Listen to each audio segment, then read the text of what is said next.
किसी भी नंबर को इरेशनल प्रूफ करने के लिए आपको रैशनल नंबर और इरेशनल नंबर के प्रॉपर्टीज को दिमाग में रखना होगा। जैसे रूट 2 को साबित करना है इरेशनल है, आज का टॉपिक यही है। अब इसके प्रॉपर्टी को अगर याद नहीं रखोगे तो फिर इसको प्रूफ तो रट लोगे और एग्जाम में लिखने लग जाओगे। तो रटा हुआ चीज तो आधा याद रहेगा, आधा गायब हो जाएगा। और फिर मैथमेटिक्स को रटने की आवश्यकता नहीं होती है, उसको समझने का प्रयास करो। अगर समझ जाओगे तो रटने की कोई आवश्यकता नहीं है। इसके कॉन्सेप्ट को समझना है तो मेरे दूसरे चैनल राजेश ट्यूटोरियल्स पर इसके कॉन्सेप्ट को मैंने बतलाया है, आप वहां देखिए। उसकी वीडियो का लिंक मैं डिस्क्रिप्शन में डालता हूँ, आप उसको देखिए, इसके कॉन्सेप्ट को समझिए। तो आज हम लोग प्रूव करेंगे रूट 2 एक इरेशनल नंबर है। ये कॉन्ट्राडिक्शन मेथड से प्रूफ करना ज्यादा इजी होता है। कॉन्ट्राडिक्शन मेथड क्या है?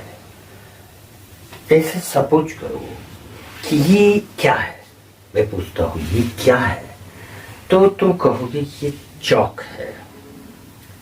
हमको प्रूव करना है कि ये चौक है।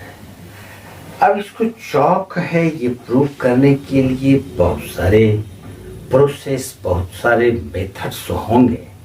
उसमें से एक मेथड ये है कि हम इसको मान लेते हैं कि ये कलम है, और अगर ये साबित कर दें फाइनली लास्ट में कि इसको हमने कलम माना था, लेकिन कलम का कोई भी प्रॉपर्टी इसमें है ही नहीं, इसमें जितने भी प्रॉपर्टीज हैं वो चौक के सारे प्रॉपर्टीज हैं, तो फाइनली आपने प्रूफ क्या किया?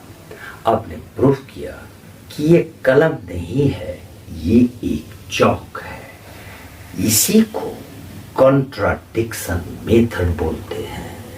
तो इरेशनल प्रूफ करने के लिए हम लोग इसको रैशनल मान लेंगे। अगर रूट 2 को रैशनल मान रहे हैं तो रूट 2 मान लिया कि रूट 2 एक रैशनल नंबर है, मान लेते हैं। Let root 2 be a rational number. अब इसको जब हम लोग रैशनल नंबर मान लिया तो रैशनल नंबर का फॉर्म होता है a बाय b।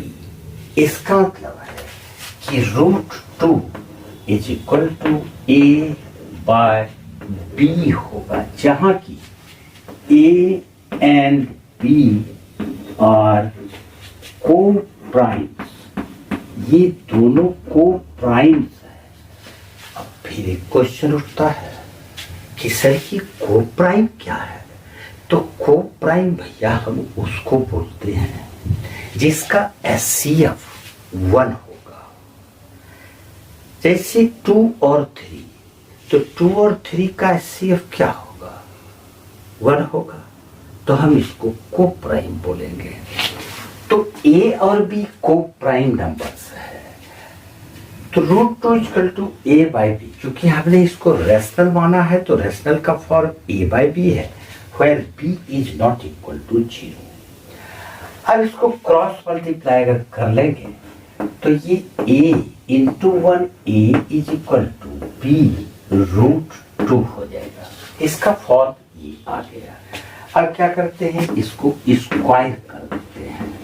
ये जो रिजल्ट हमने पाया इसको दोनों साइड स्क्वायर कर देंगे, तो स्क्वायर करने पर ये a square is equal to b square into 2। 2 को पहले लिख लेते हैं, तो a square equal to 2b square. अब यहाँ पर देखो कि a square equal to 2b square है, इसका मतलब a स्क्वायर का एक फैक्टर 2 है, तो इसका एक फैक्टर है। जैसे अगर हम a square is equal to 2 into 7 लिखते हैं, ठीक। अब 2 इंटू 7 ये 14 हो गया, तो a स्क्वायर इक्वल टू 14 अगर है तो क्या 14 का फैक्टर 2 नहीं है? है, क्योंकि ये तो क्लियरली यहाँ दिख रहा है। इसका मतलब है कि a square equal to 2b square है, तो ए स्क्वायर का एक फैक्टर 2 है, तो हम लिखेंगे 2 इज ए फैक्टर ऑफ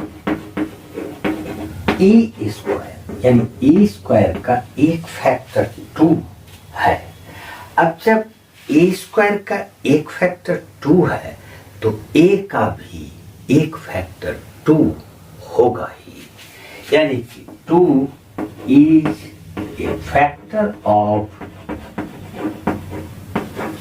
ए, यानी कि ए का एक फैक्टर 2 है, ए का एक फैक्टर 2 है। अब अगर ए का एक फैक्टर 2 है तो हम मान लेते हैं let A is equal to 2c, या के मान सकते हो, कुछ भी मान लो, लेकिन 2 का प्रोडक्ट के रूप में रहे, तो ए इक्वल टू 2c मान लेते हैं, क्योंकि 2 इज ए फैक्टर ऑफ ए। अब ये ए इक्वल टू 2c इस इक्वेशन में सब्स्टिट्यूट कर दो, तो ए की जगह पे अगर हम 2c रखेंगे तो ए की जगह पे यहाँ पर 2c का whole square is equal to, इधर राइट साइड 2b स्क्वायर है, तो ये क्या हो गया, 2c square equal to 4c square लिखेंगे is equal to 2b square को 2b स्क्वायर ही रखेंगे, 2 कैंसिल कर देंगे, तो जब 2 कैंसिल करेंगे तो b square is equal to 2c square. अब b square equal to 2c square हो गया, जैसे यहाँ पर a square equal to 2b square आया, तो a square equal to 2b square है, इसका मतलब हमने साबित किया कि a का एक फैक्टर 2 है। ठीक उसी प्रकार से b स्क्वायर का अगर एक फैक्टर 2 है तो इसका मतलब b का भी एक फैक्टर 2 है, तो ये लाइन आपको लिखना होगा, 2 is a factor of b square, factor of b square, therefore 2 is a factor of b। अब 2b का भी फैक्टर है और 2a का भी फैक्टर है, इसका मतलब 2a और b का कॉमन फैक्टर है, therefore 2 is a common factor of a and b, a और b दोनों का, a का भी और b का भी 2 एक कॉमन फैक्टर हो गया, लेकिन हमने यहाँ माना है a और b को प्राइम्स है, तो इसका कॉमन फैक्टर 2 कैसे आ गया, ये इम्पॉसिबल है, यानी कि हमने जो माना था वो गलत माना था। हमने माना क्या था, रैशनल नंबर माने थे हम लोगों ने √2 को, तो √2 को रैशनल नंबर माने और ये गलत हो गया, तो रैशनल नंबर के अलावा और कौन सा नंबर्स है, तो सिर्फ इरेशनल नंबर है, यानी कि √2 is not a rational number, √2 is an irrational number।